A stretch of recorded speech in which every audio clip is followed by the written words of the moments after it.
Hey guys, Cam from 15 back it up with another video for you guys, and I'm back with another Oshi No Ko episode review for you guys. I know, again, another super late episode review of Oshi No Ko the day before the new episode comes out. But yeah, busy stuff has come up and yeah, anyways, this episode was another solid episode. I like this episode because this episode kind of it gets you to really see like my goodness, it's funny because it's like, dude, I review like certain manga chapters, but I mostly review like the one manga chapter I consistently review is really like Dragon Ball Super, and then I know Dragon Ball Super's having issues right now. Maybe I'll do a video on that. But also but mostly My Hero Academia, which is ending soon. And I know like way back months and maybe a year ago, the thing about My Hero Academia in terms of the author and Koei Horikoshi, the number one thing that always came out is the fact is about his health, and everything. And the fact that his health wasn't in a good spot with the weekly schedule he had to release and do, and he always had to take unexpected, untimely breaks because of it just to get more rest for his own health's sake. And obviously he's ending the series on. I hope he kind of takes himself like maybe a year off of doing manga, to just get his health back, and everything. And like I still remember like making those My Hero Academia, manga chapter review videos. I'm like, honestly, maybe freaking Horikoshi might need to take like maybe a few months to maybe a year off just to freaking get his health right.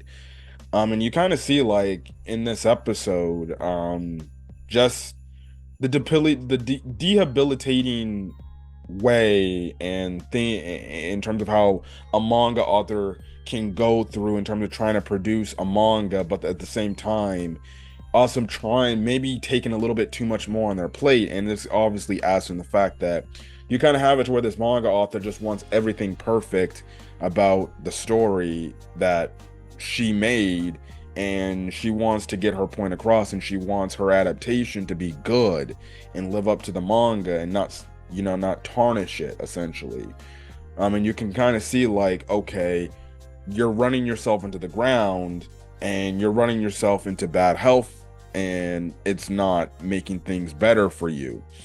So yeah, but another solid episode. It's again, it's another side of things which, listen, unless you're like hiding under a rock or you're just getting into the anime scene, the anime manga scene, you would not understand like, okay, these Japanese people work these individuals to the bone, to the point that these people literally just damn near on literally die, almost basically die, or basically stay in bad health because of these crazy ass deadlines on a weekly basis. And that's where you have it to where some manga authors, they don't really do with the weekly stuff anymore. They usually do monthly stuff. I know with Dragon Ball, whenever that gets back started up again, but really for Dragon Ball Super's entire manga run, they've been doing a monthly release every month, which we see the one girl, the one manga author, that's what her schedule is. She does a monthly schedule so she can give herself some more time to herself, but at the same time still be able to work on her manga, and make that stuff and then send that stuff all in. I know with Black Clover, Tabata's doing, he went to Jump Giga, which I think they release a chapter every 3 months or so like that at some point, which gives him time to make his Black Clover manga, and everything. And then like Mashima, I know for his fairy tale show, he does like every 2 weeks for his manga chapters. And for them that works for them because it feels like, okay, I don't have to worry so much about this, and worry about a crazy deadline of a weekly release, because it's like usually it's like, okay, you finish the chapter, it releases weekly, all right, now it's time for now I got to do the next stuff for the next chapter. And who knows if you get a break in terms of certain things. Well, actually, I don't know how the breaks work. I don't know if the author has to ask the company that they work for, if they can use a break, and everything. And I don't know if like, it's just like, all right, hey, the company tells them, hey, we're giving you a break, so you can take off for a few days, but make sure you're back to work, right? But you kind of just see like just the debilitating thing that happens to these authors over time and what you see, and you kind of get an I wouldn't say implication, but you kind of see what they go through just to make manga for us to read and enjoy.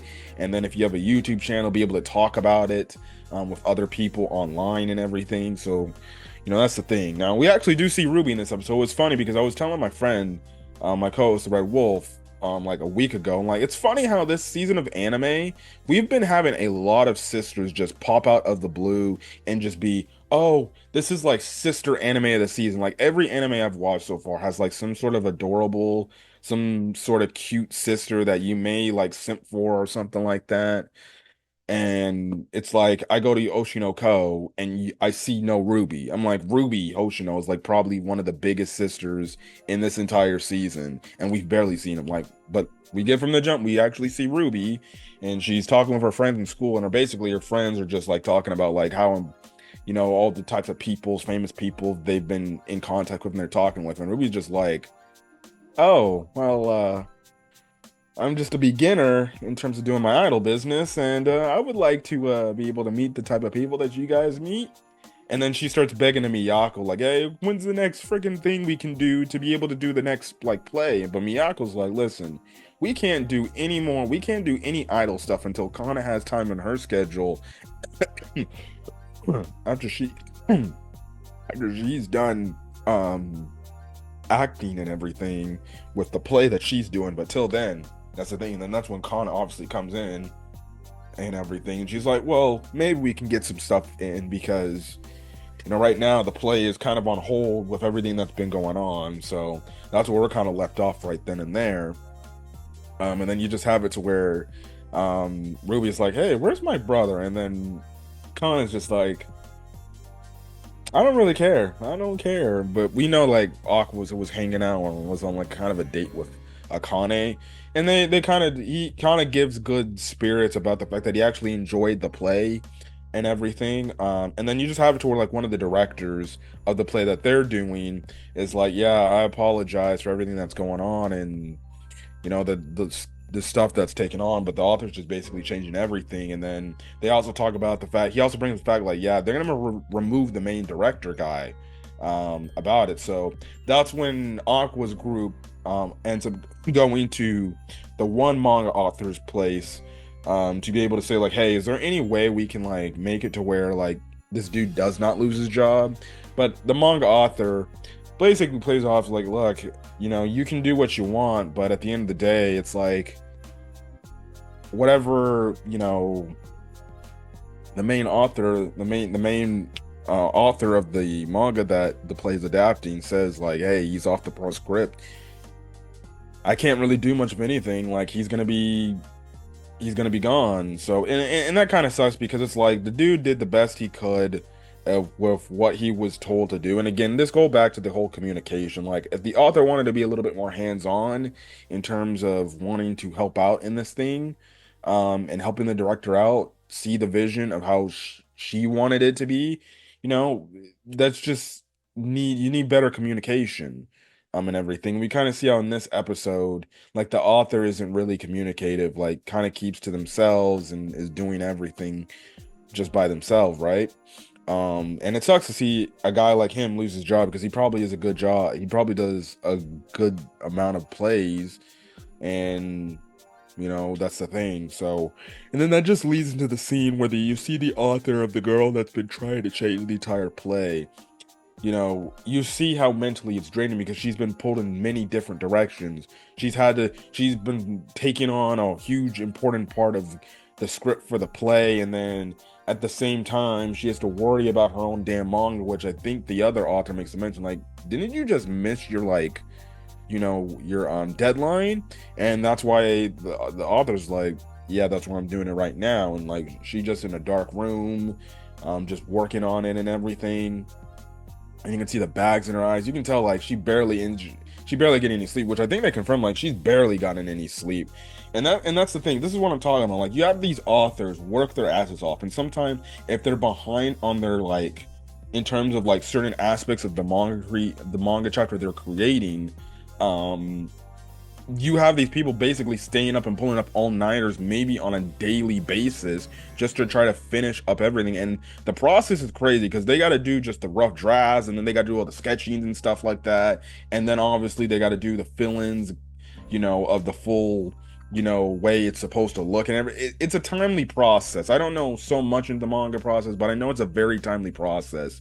And the fact that these authors have to release this shit weekly, it can get mentally draining because these people legitimately are probably at their desk damn near almost all day, if not almost pulling out maybe some all-nighters if they're behind schedule, or if anything, which means they barely have no time. It's crazy because it's like, okay, I'm guessing in the process what they have to do, they have to get up, maybe probably early too, start working on the thing, maybe take a break here and there, but if anything, it's probably like maybe a 10-minute break because the process is going to be so long. Because remember, these people, if it's a weekly, especially weekly, these people have to basically do around like 15, 16, 17 pages.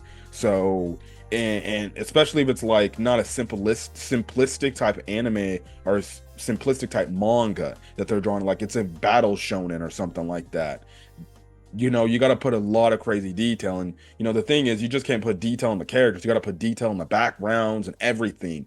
And like, I'm guessing one page could legitimately take up, like, maybe based on how fast the author can draw and everything, maybe like an hour or two just for one page. And it's like, holy hell, these people probably working their asses off, and if they really want it to be really detailed, who knows how long that shit can take.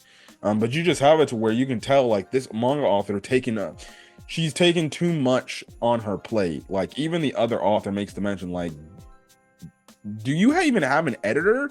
And we find out, like, she got rid of her editor because she felt like her editor wasn't doing a good enough job or something like that. Or not an editor, an assistant, but same thing, editor, assistant, same thing.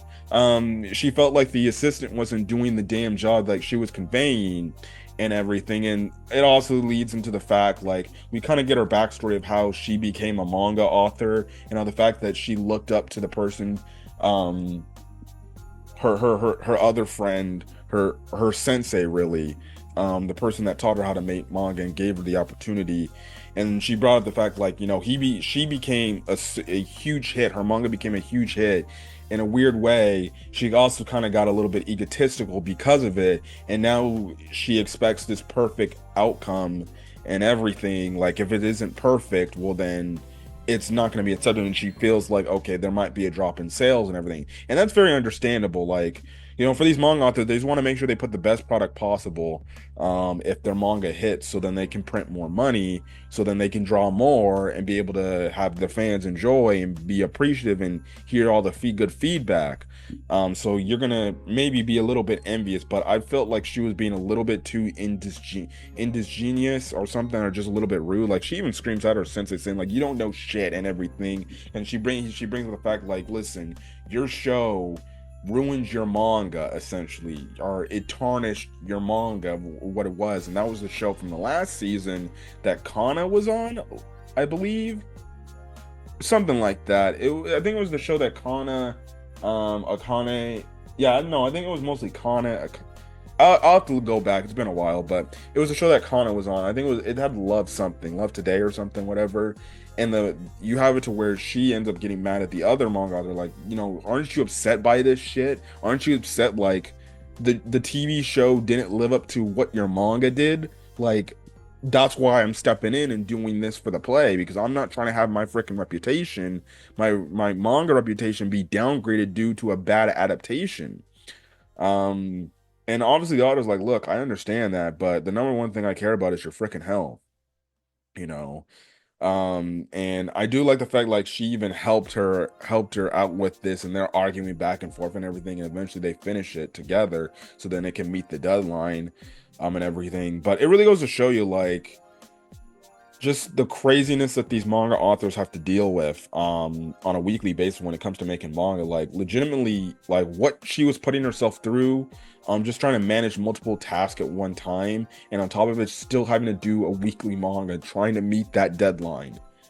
A damn near can kill you. And she looks pretty young, and she already probably, like, in the mode of what maybe some of these manga authors we see today get, and that ends up getting people in bad health. That ends up getting people in sick. Like the fact that she wasn't even getting a good enough sleep. Like a good healthy part of the human body is to get enough sleep on a daily basis. Like, and and being able to get that rest period. Like, obviously working is good because you have to put food on your table for your family and everything, but you also got to make sure you're taking your breaks and relaxing a bit, even if it's for 30 minutes. Like I know at my job I have a 30-minute break. At least it gets me away from what I'm doing currently, and then I can relax and sit back for a bit, and really just take some time to myself and do what I need to do, right? Personally, really, and things like that. So yeah, but another solid episode of Oshi No Ko, man. Another solid episode. I'm really liking where season 2 is going.